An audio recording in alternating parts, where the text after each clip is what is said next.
Get unlimited access to all of our CPE courses at www.teachucomp.com/unlimited CPE.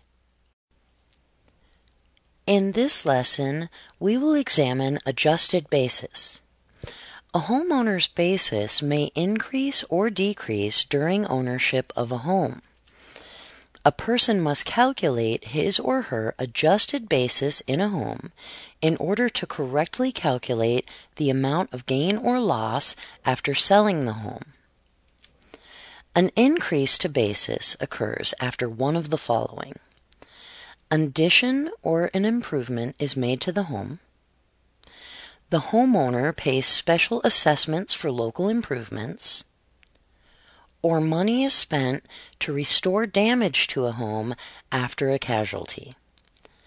The most common increase to basis involves making improvements or additions to a home. In order for improvements to add basis, they must have useful life of more than 1 year, and an improvement must add value to the home, or prolong the useful life of the home, or adapt the home to new uses.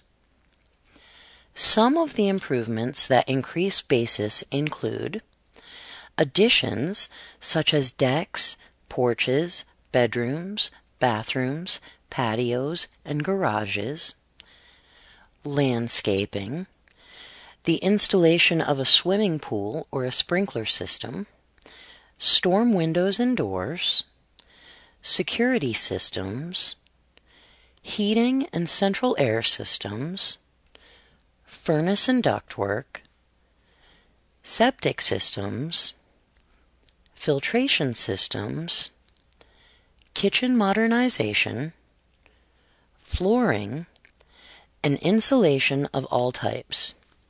Many other home improvements also increase a homeowner's basis.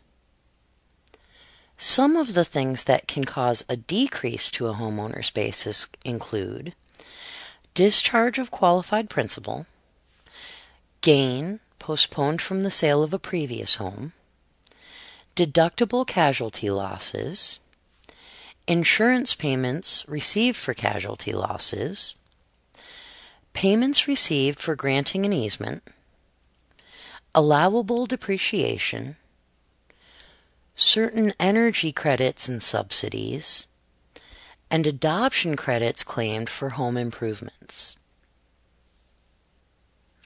Like what you see? Get unlimited access to all of our CPE courses at www.teachucomp.com/unlimited CPE.